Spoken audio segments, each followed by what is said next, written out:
रुकिए, स्क्रॉल मत कीजिए, क्योंकि जो सच मैं आपको बताने वाला हूं वो शायद आपको अंदर तक हिला दे। क्या आपने कभी सोचा है कि क्यों आज रिश्ते टूट रहे हैं, क्यों सच बोलने वाला अकेला पड़ जाता है और क्यों दुनिया में अच्छाई दिन ब दिन कम होती जा रही है? ये सब कोई इत्तेफाक नहीं है। हजारों साल पहले ही भगवान श्री कृष्ण ने कलयुग के बारे में ऐसी भविष्यवाणियां कर दी थीं जो आज हमारे सामने सच होती दिखाई दे रही हैं। और सबसे डराने वाली बात यह है, हम उस दौर में जी रहे हैं जहां इंसान का चेहरा कुछ और है और असलियत कुछ और, जहां धर्म सिर्फ शब्दों में बचा है और सच्चाई धीरे धीरे खत्म हो रही है। लेकिन असली सवाल ये नहीं है कि कलयुग कितना बुरा है। असली सवाल ये है, क्या हम भी उसी अंधकार का हिस्सा बन चुके हैं या अभी भी वक्त है खुद को बचाने का?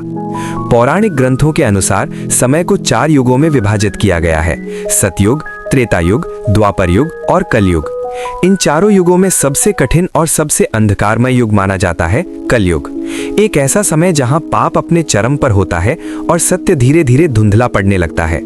और आज हम उसी कलयुग में जी रहे हैं। एक ऐसा दौर जहां सच और झूठ के बीच की रेखा मिटती जा रही है।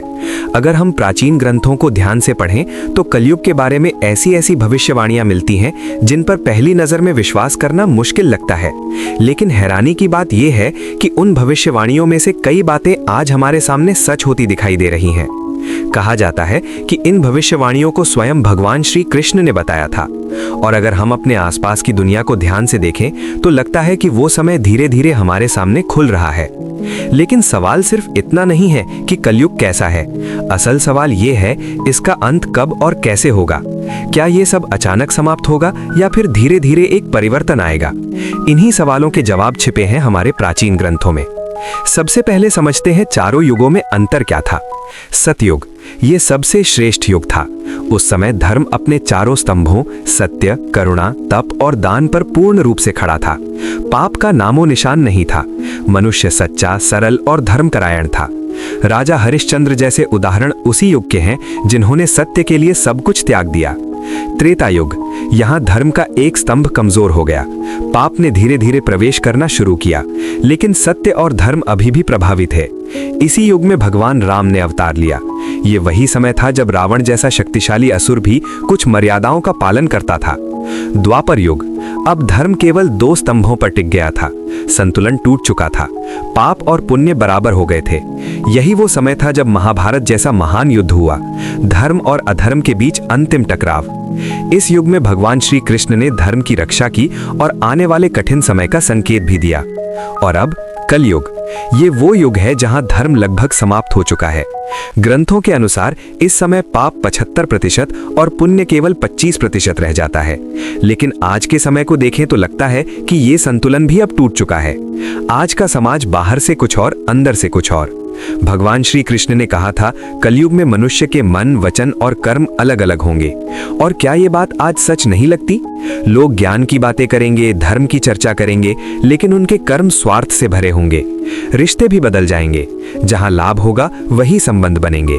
धन का महत्व इतना बढ़ जाएगा कि इंसानियत पीछे छूट जाएगी। लोग दिखावे पर लाखों खर्च करेंगे, लेकिन पास बैठे भूखे इंसान को नजरअंदाज कर देंगे। कलयुग में सत्ता भी बदल जाती है। शक्ति उन लोगों के हाथ में जाती है जो सच नहीं बल्कि अपने स्वार्थ को प्राथमिकता देते हैं। राजनीति सेवा नहीं बल्कि नियंत्रण का खेल बन जाती है। गुरु शिष्य का संबंध कमजोर हो जाता है। परिवार केवल एक औपचारिक रिश्ता बनकर रह जाता है। मनुष्य का मूल्य उसके चरित्र से नहीं बल्कि उसकी संपत्ति से तय होने लगता है। और सिर्फ समाज ही नहीं, प्रकृति भी इस बदलाव से अछूती नहीं रहती। कभी सूखा, कभी बाढ़, कभी असामान्य मौसम। भोजन की कमी, मानसिक तनाव, जीवन में खालीपन। मनुष्य बाहर से जीवित होता है लेकिन अंदर से टूट चुका होता है। पूजा होती है लेकिन भावना नहीं होती। दान होता है लेकिन उसके पीछे भी स्वार्थ होता है। जैसे जैसे कलयुग आगे बढ़ता है, मनुष्य की आयु घटती है, स्मरण शक्ति कम होती है, धैर्य और करुणा समाप्त होने लगती है। और फिर एक समय ऐसा आता है जब समाज पूरी तरह असंतुलित हो जाता है। भाई भाई का शत्रु बन जाता है। विश्वास खत्म हो जाता है। सत्य और असत्य के बीच की रेखा मिट जाती है। लेकिन हर अंधकार का एक अंत होता है। ग्रंथों में कहा गया है, जब पाप अपनी सीमा पार कर जाएगा, जब मानवता लगभग समाप्त हो जाएगी, तब भगवान विष्णु कल्कि अवतार के रूप में प्रकट होंगे। कल्कि अवतार का उद्देश्य केवल एक होगा, अधर्म का अंत और धर्म की पुनः स्थापना।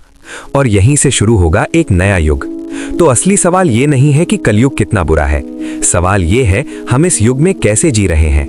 क्या हम भी इस अंधकार का हिस्सा बन रहे हैं या फिर उस थोड़े से बचे हुए प्रकाश को बचाने की कोशिश कर रहे हैं? क्योंकि शायद कलयुग की सबसे बड़ी सच्चाई यही है, परिवर्तन बाहर से नहीं, अंदर से शुरू होता है। भगवान श्री कृष्ण के लिए एक लाइक और चैनल सब्सक्राइब जरूर करें। चलिए मिलते हैं अगले एपिसोड में।